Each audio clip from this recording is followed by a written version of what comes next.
Voltamos agora para falar do segundo pilar que nos rege a fazer esse podcast. Nos reges. Não, só nos rege mesmo, que é o platonismo, que o Caio vai fazer essa brilhante explanação. Cara, então, o platonismo eu acho que é um dos fundamentos do nosso podcast, né? Primeiro porque da importância histórica de Platão e das suas ideias, né? Então é uma escola filosófica que durou 900 anos. Assim como a gente falou do estoicismo, a gente fala para Platão também, né? O estoicismo durou 700, a escola platônica durou 900 anos, então existe alguma verdade. A escola platônica também fundamentou a Idade Média e fundamentou o Iluminismo. Então, na verdade, o Iluminismo e todo o conhecimento acumulado durante a Idade Média são variações das ideias platônicas. Então, acho que isso fundamenta muito a escolha para o nosso podcast. E o Platão, ele usava a mesma estrutura formal que a gente usa no nosso podcast. Ele gostava de usar o mito para poder explicar algumas realidades que são profundamente perceptíveis, mas difíceis de ser explicadas do ponto de vista racional, né? E ele fala por meio de seu mestre, né? Então, talvez Sócrates não fosse tão conhecido se não fosse graças a Platão, né? E ele faz isso como uma homenagem, né? Então, o livro que fala disso, né? Principalmente é o Fédon.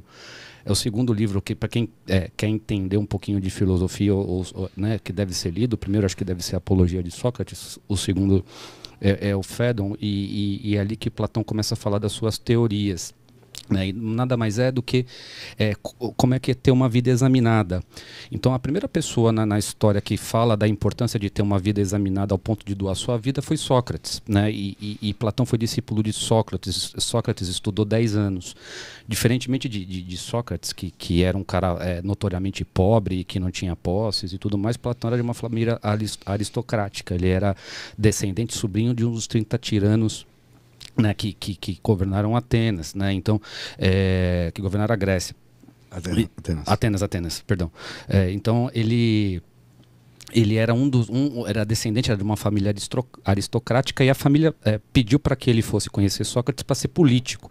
Quando ele conhece Sócrates e as ideias socráticas, ele deixa de ser político e resolve se dedicar também à filosofia, né? E não só o Sócrates, com quem ele estudou 10 anos, é importante na história do Platão, mas ele tem uma influência muito grande de outras tradições pré-socráticas, especialmente os pitagóricos, né? Então a geometria. Então o Platão é um ponto de convergência de todo o conhecimento, né? Ele acumula esse conhecimento, nessa essência desse conhecimento, dessa tradição intelectual, e ele traz para um novo plano. O momento histórico que Sócrates e também Platão vivem é um momento bastante interessante e bastante semelhante ao que a gente vive hoje em dia. Atenas vivia uma fase onde você deixava de acreditar nos seus deuses, né? Você deixava a tradição intelectual estava esquecida, a simbologia dos deuses começavam a perder significado para o cidadão comum, né? E Sócrates está envolvido nisso. Nesse sentido, né, o Platão é um elo da tradição intelectual grega, né, com a nossa vida de hoje. Ele é Platão, por meio dos discursos socráticos, dos 26, das suas 20, a obra de Platão são 26 discursos mais as suas cartas. Elas falam basicamente do que é uma vida boa, no sentido de uma vida examinada racionalmente. A ferramenta que ele usa para fazer isso é a dialética, né? Então, é simples de explicar isso. Uma vida examinada, ela é evidentemente melhor do que uma vida não examinada, do ponto de vista racional. E é isso que a gente chama que esse é o instrumento da filosofia. É isso que a gente tenta fazer aqui, né? Então, acho que o Platão é importante nesse sentido, porque a gente não vai entrar aqui, isso é um tema para, sei lá, um podcast inteiro na teoria das ideias platônicas, mas o ponto é que Platão, ele cria uma forma né? Ele cria esse pensamento de que você tem que ter uma forma para você encher de carne do dia a dia, da tua realidade. Então, assim, faz todo o argumento, faz toda a ligação, e essa é a ideia aqui que a gente desse podcast. A gente, para ser alguém, para melhorar, a gente tem que ter algum modelo e a gente tem que se parecer com esse modelo, né? Então a gente tem que ter a verdade, né? Então Platão é o que melhor, que é o melhor filósofo que entende a busca do bem, né? Então ele olha a realidade sobre o prisma do bem, né? E aí, assim, terminando aqui essa apresentação, eu queria ouvir a opinião de vocês, né? O que é bem, né? A gente escreve no nosso podcast a busca do bem, da vida boa, tal, né? É o que é verdadeiro, é o que é belo, o que é harmônico e o que é bom, né? Então olhar o mundo sobre esta realidade.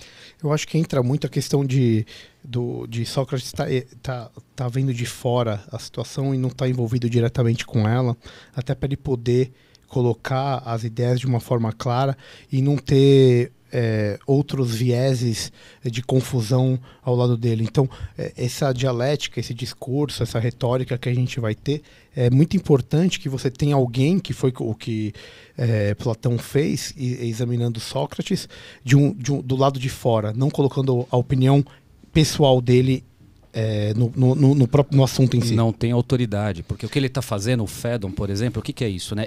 O Sócrates ensinou para ele o que é viver uma vida examinada. O Sócrates morreu, tomou lá cicuta, morreu. 20 anos depois, ele está apresentando para nós, e Fédon é a primeira obra disso, que é o resultado e o efeito de 20 anos de uma vida examinada. E isso são os discursos socráticos platônicos. Acho que é exatamente isso aí. Estou me debatendo aqui, Caio, onde uma pessoa hoje que está ouvindo a gente consegue, de fato, trazer uma ideia de platonismo para o dia a dia. Quer dizer, no que ela pode se escorar em Platão para... Porque o estoicismo é uma coisa fácil. Se você estiver na adversidade, você pega aquilo para você e fala, essa é a hora de você ser estoico, forte. Vou peitar essa adversidade. O estoicismo fala muito disso. O platonismo é uma outra cancha, é um outro jeito de olhar a vida. Aonde você encaixaria hoje, ou você pensaria num cenário legal de encaixar a ideia platônica? É fácil. O Platão é o coração. Então, olha só, a gente rompeu os grilhões com o estoicismo. E o estoicismo dá uma força vital para nós de resistência, certo?